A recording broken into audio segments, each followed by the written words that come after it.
Hey, what's up, everybody? Welcome back to another reaction video. My name is Paul.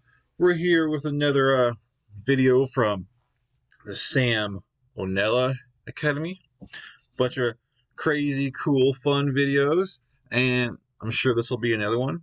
This time we're doing World War II Unluckiest Ship, the William D. Porter. Never heard of this. Unluckiest ship. So I'm definitely going to assume this thing sinks because it's got to sink, right? Unluckiest ship. But anyways, yeah, let's check it out. Please hit that like and subscribe, guys. And Unlucky Ship's probably gonna be pretty funny too. Let's check it out.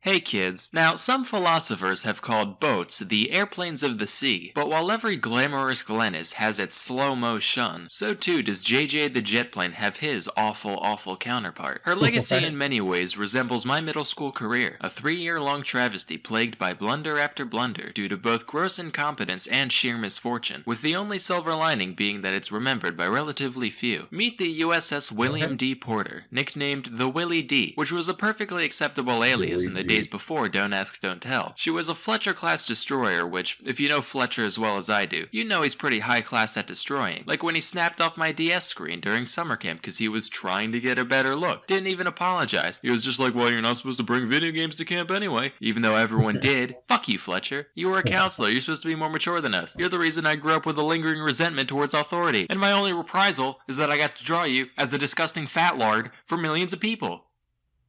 Actually, I think his name might have been Eric. Anyway, in July of 1943, the ship was commissioned by the Navy and led by Lieutenant Commander Wilfred A. Walter. As her first real job, the Willie D was assigned to a top-secret escort mission across the Atlantic. Walter was like, alright man, time to prove ourselves. I want to see you all on your A-game. And as its first act under military command, the ship didn't raise anchor properly and tore a massive chunk out of the ship next to it while pulling out. Okay, rough start, but definitely not a sign of things to come. The next day, she met up with 3 other ships, including 2 destroyers and a battleship known as the USS Iowa, and the fleet set off towards Africa. Given the clandestine nature of the operation, they were ordered to maintain total radio silence so as not to alert any subs that might be lurking below. Suddenly, boom, bang, borf, Hare Krishna, huge explosion off the starboard quarter. They're like, holy shit, evasive maneuvers.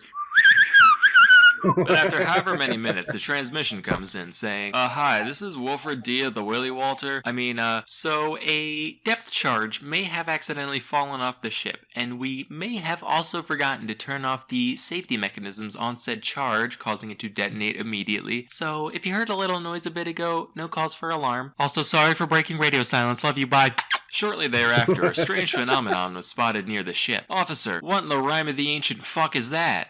Appears to be a large wave, sir. Jesus Christ, they have that now? Basically everything that wasn't tied down ended up being swept off, and one of the boilers in the engine room got foobarred. But fortunately, no crew members were taken away, except for the one that was. Later, the 4 ships congregated in the waters east of Bermuda when the Iowa decided to test its anti-air abilities and launched a bunch of weather balloons for target practice. A few of these drifted towards the Willie D, and they took some potshots just for fun, probably wrecking some happy albatross households in the process. But Walter was like, men, it's time to redeem ourselves. Spit those crayons out. Don't you know the purple ones are bad for you? Time for some impromptu torpedo drills on the Iowa. Yay!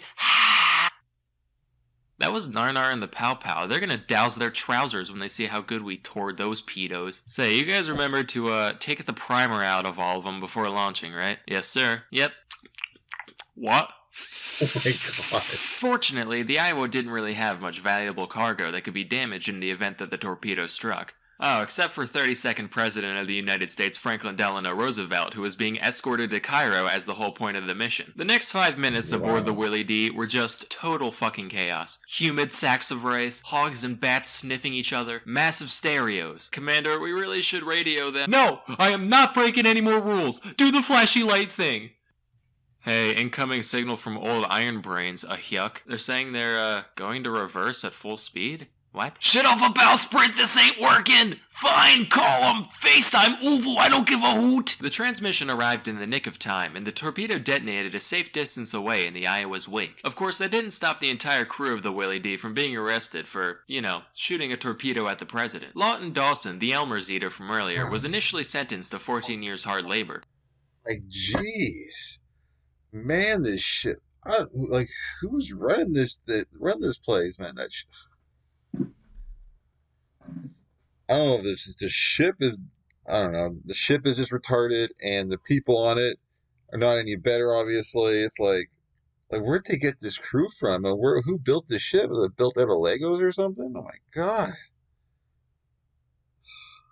Elmer's eater from earlier was initially sentenced to 14 years hard labor, till FDR came out and was like, no, it's okay, boys will be boys. But we are sending you and the rest of Carnival Cruise Line to Alaska where there's fewer things to ruin by being yourself. Right? Get it, Carnival Cruise Line? Cause you're the worst, and also clowns. So they kicked it for a while in the Aleutians, otherwise known as the Tale of the Pregnant Rat that makes up Alaska. This went on mostly without incident, except for when they were anchored outside an officer's home during a New Year's Eve party, and a sailor got drunk and decided to fire off one of the 5-inch guns for a laugh, and ended up sending a bunch of his geranium straight to hell where they belong. Other than that, smooth sailing. Then they hung out at the Philippines for a bit before Central Command was like, alright, looks like you smoothskins are ready for actual missions again. Except you're going to clown college. And the Willie D was sent to the Battle of Okinawa under the leadership of some guy named Charles. Here they actually did some worthwhile stuff until June 10th, 1945, when a kamikaze began to dive towards them. Uh-oh. They weren't able to shoot it down, probably because it wasn't American, but it crashed in the water some ways away. They were like, phew, crisis averted. Turned their attention elsewhere, unintentionally driving right over where the bomber landed. The plane was like, the hell?